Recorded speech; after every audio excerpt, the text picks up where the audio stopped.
Welcome back to Assist History Lecture Videos. I'm Mrs. Richardson. Today we're going to be talking about Kennedy's presidency, and specifically kind of moving into the 1960s. So we're cruising through time here. Today's goals are assessing Kennedy's Cold War strategy and describing his contribution to the Civil Rights Movement. So remember, in the 1950s, America was all about conformity. Change happened slowly, was met with suspicion. Society emphasized traditional values and predictable lifestyles. Um, the post-World War II period created a desire for stability enormously after years of conflict. But by the time we get to the 1960s, we start to see the next generation rebelling against this idea. By 1960, the pace of change is starting to pick up. World War II veterans and baby boomers are beginning to make their voices heard, and young people of all backgrounds are demanding change. This generation is going to challenge the conformity of their parents' era, setting the stage for the Civil Rights Movement, Cold War tension, and space exploration. So, no one better represented the hopes and energies of the 1960s than President John F. Kennedy. He was young, seemingly healthy, and very optimistic. He called his vision for America the New Frontier at the Democratic National Convention, and his election marked a shift in American leadership, kind of bringing in youth, freshness, innovation, change. Kennedy was the son of a wealthy businessman and former ambassador. He graduated from Harvard University and served in the U.S. House of Representatives. He had a reputation as a war hero who saved his PT boat crew, and all of this helped him win the election despite how young he was. His family wealth and connections provided advantages for his political career. Kennedy and his wife Jacqueline brought youth, glamour, and optimism to Washington. Jackie was an elegant first lady who wore designer dresses, served French cuisine, invited classical musicians to state functions. They enjoyed sailing at Cape Cod and socializing with celebrities. Behind this public image of health and youth and vitality, though, the president suffered from serious illnesses caused by wartime injuries in the background.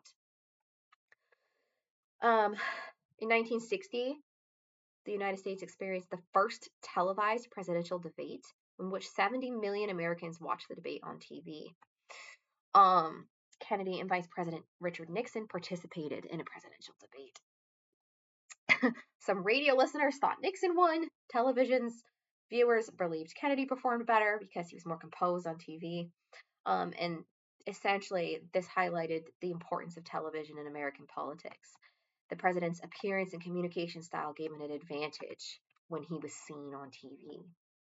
And so, sort of having that skill became necessary in politics.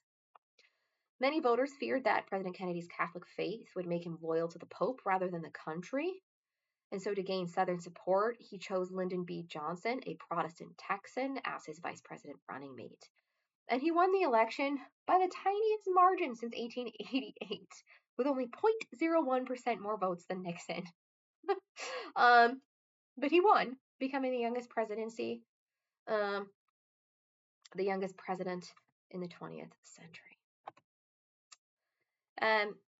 His initial or first inaugural address focused on a new future for America.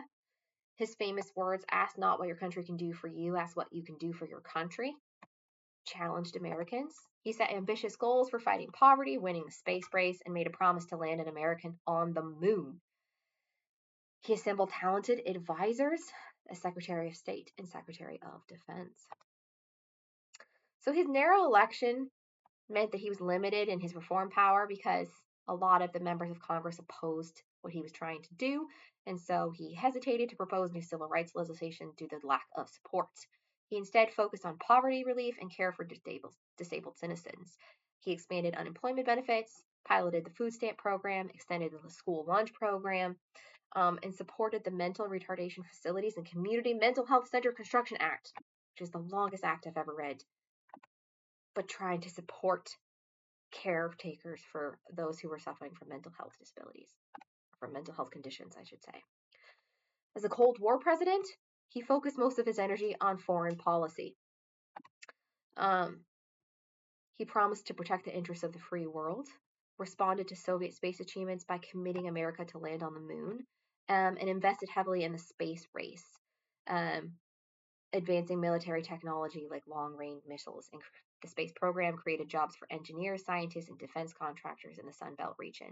But this massive federal spending on space did not improve conditions in low-income communities, did not help them. How did he focus on countering Soviet influence? Various programs. He created things like the Alliance of Progress to work with Latin American governments to grow their economies, continue growing economies that were democratic.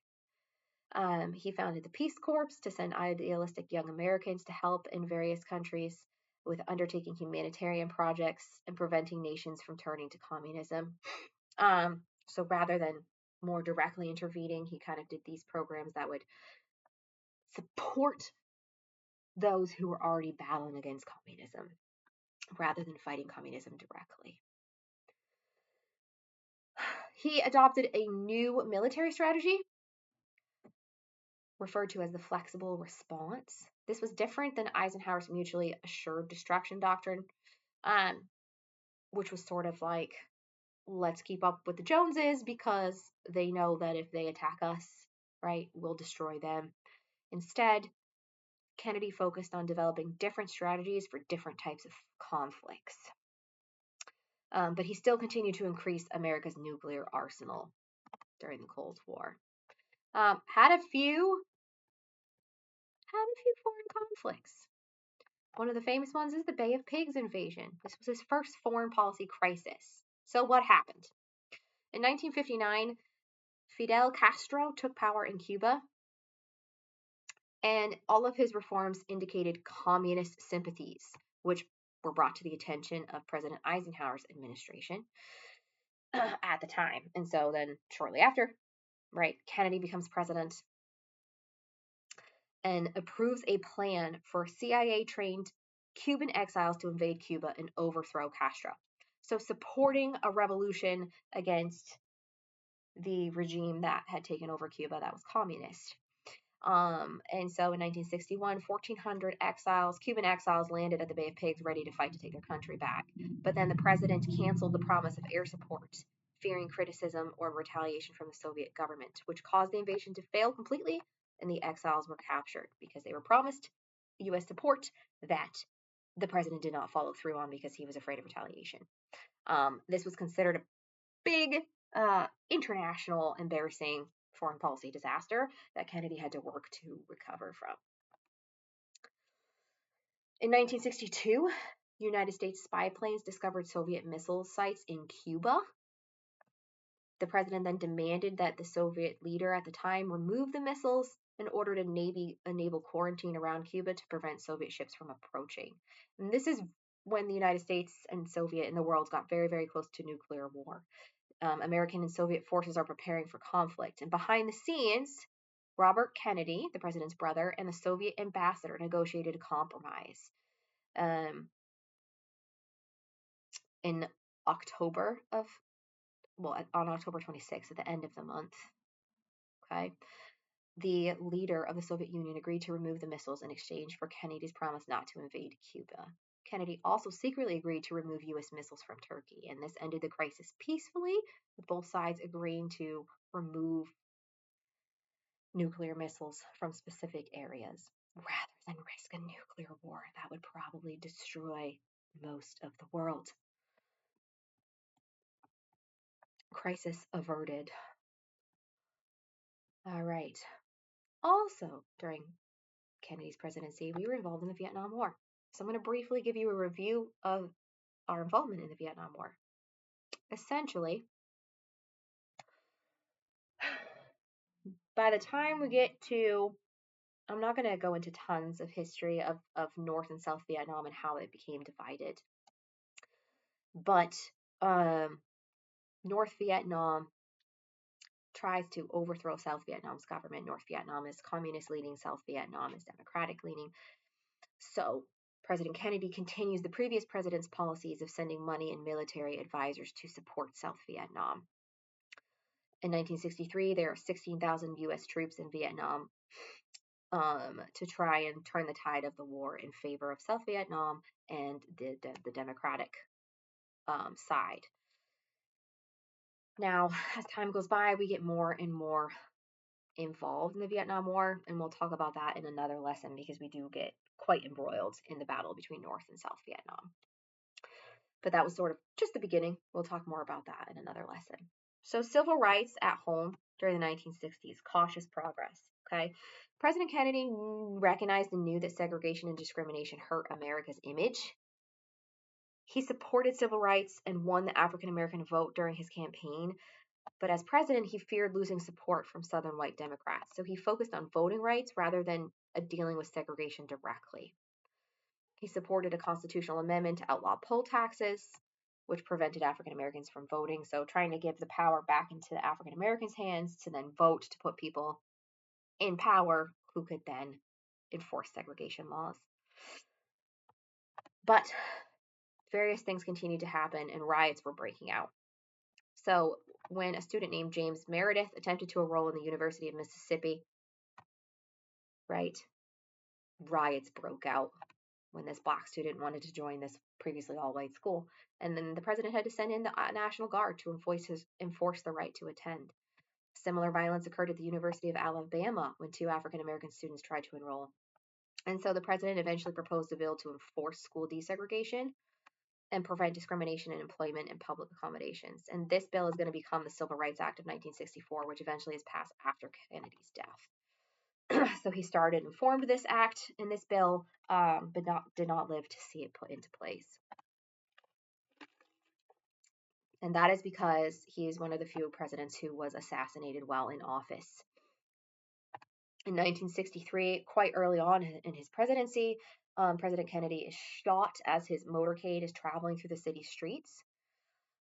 Lee Harvey Oswald, an employee at the Texas School Book Depository, was arrested as the shooter.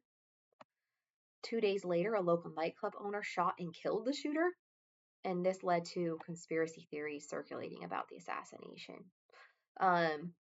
People were appointed to investigate it and concluded that Oswald acted alone with no conspiracy, but many people believe still that there was a conspiracy and that it just either wasn't discovered or was covered up by the government. And Kennedy's death led to the end of this new frontier era and shocked the nation. The nation was grieving the loss of a president. He was only president for 1,037 days, but still had left a lasting impact on American history, inspiring a generation of people to believe in the possibility of change and progress. His commitment to the space program is going to lead to the moon landing later on in the decade. His handling of the Cuban Missile Crisis demonstrates the danger of nuclear war, and his civil rights plans laid the groundwork for the Civil Rights Act that's passed after.